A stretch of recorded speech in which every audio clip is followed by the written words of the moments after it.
Parishioners, we need to help our church solve some of the problems. a greater role for women. I think it's sinful that women are not viewed as capable. Or a radical reinvention. I wonder whether we should blow the whole thing up and start all over again. Provocative questions for local Catholics as Easter approaches. Are church vocations out of order? The bishop is our father in this, and it's rebellion against your father. Who will fill the pews in the 21st century? Larger congregations in a more hub kind of a setup. A time for shaping the future of the Boston Archdiocese. We are talking about 20 years of work. A changing church? Next on Chronicle.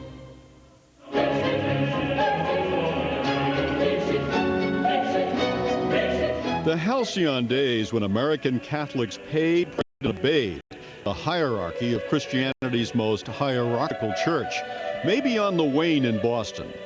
From the lawns of Lexington to the shadow of Bunker Hill, Catholics, heartbroken by pederasts and Roman collars and the prelates who protected them, are seeking to keep their faith by changing the church. They're starting to stand up and say, hey, this church, we need to help our church solve some of the problems that have been created by the culture and the actions that produced problems in the past. 3 years ago, when Gary Bergeron asserted he'd been molested by a Catholic priest in Lowell, he was invited to St. Anselm Church in Sudbury. There, he and others who alleged abuse by Father Joseph Birmingham found a sympathetic audience. At that point, the Archdiocese was closing its doors. And here this little group in Sudbury was inviting me to speak.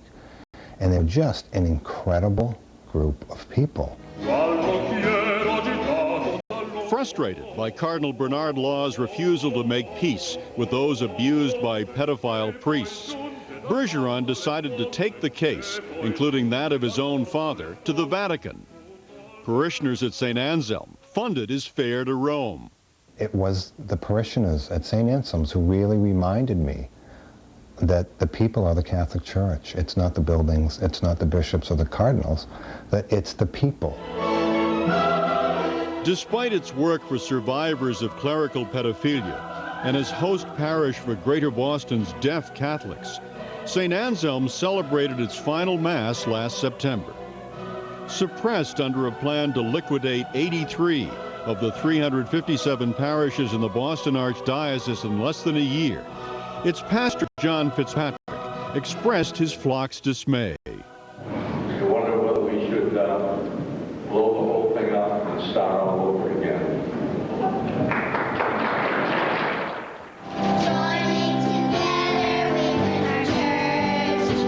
6 months later, the candles of faith still blaze at St. Anselm's, one of 8 parishes in the Boston Archdiocese that initiated round-the-clock vigils to contest orders for their suppression. Without a pastor, the parish can't observe such sacraments as Mass or confession, but the spirit of communion remains strong. A community itself is a sacrament. You know, it's through the experience of this in this community, the way people are experiencing each other, that they are experiencing their God. And that has only been strengthened as this vigil has kind of taken place.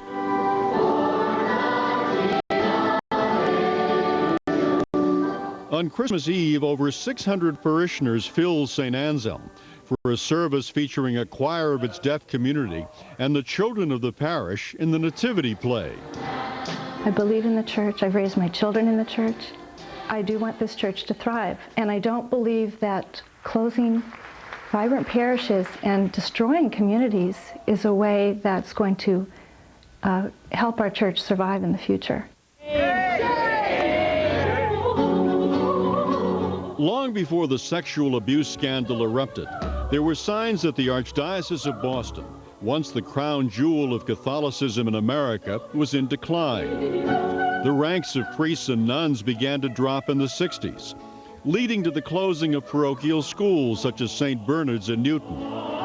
A number of urban churches fell into disrepair, as more Catholics moved to the suburbs. In 1985, the Archdiocese began to merge or eliminate some parishes and leave others to share a priest.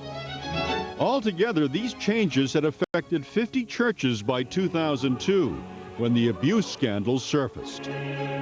Morale was further undermined when clusters of parishes were asked to recommend which among them should be closed, says Domenico Bettinelli, managing editor of Catholic World Report, who represented his North Shore parish in the negotiations. It came to the point where it was like a group of brothers and sisters sitting in a lifeboat, 7 of them in a boat designed for 5, and we had to decide which 2 to throw out into shark-infested waters. I worked in Washington. I worked a lot on Capitol Hill for the church for over 20 years. The easiest way to empty a room in Washington is to tell a group of legislators you got to close army bases. In comparison to closing parishes, army bases are a piece of cake. Nobody plans to get buried in an army base. Nobody says, this is where I was baptized, married, and I always thought I would go to God from this place. Participation in Sunday Mass, a weekly obligation for faithful Catholics, has fallen to an average of 15%, less than half the national norm. Even fewer Boston area Catholics participate in confession, because, as some put it, they've lost confidence in the cleric on the other side of the screen. More strikingly, donations, while up slightly this year, have plunged to the point where some parishes emphasize that weekly offerings stay in the parish and are not shared with the chancery. But the closing of churches, including solvent parishes, and liquidating their assets to raise funds parishioners have become unwilling to contribute, is unjustifiable, according to attorney Warren Hutchinson of Infant Jesus St. Lawrence Parish in Brookline.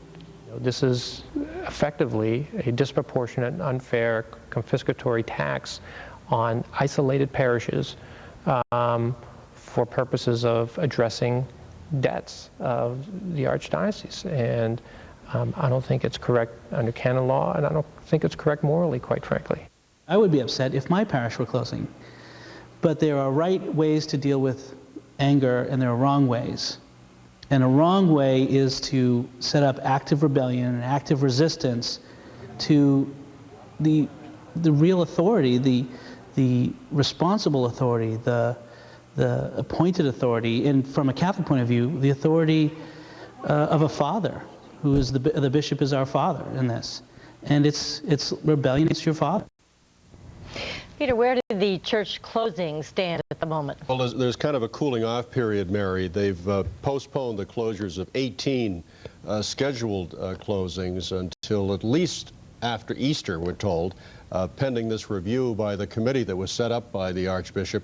But we're told soon after Easter there probably will be some more closings announced. Of course, some of the people in these parishes are hoping they'll also get reprieves. And in the meantime, there are appeals to Rome expected to come in this spring, too, on the part of some of these parishes that have been closed.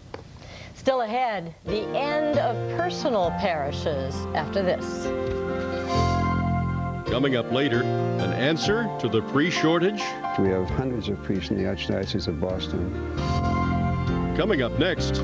We've tossed out 2,000 years of beautiful Christian mystery in our faith. Closed caption funding provided by Liberty Mutual Insurance. It's more than insurance. It's insurance in action. 15 million people are watching.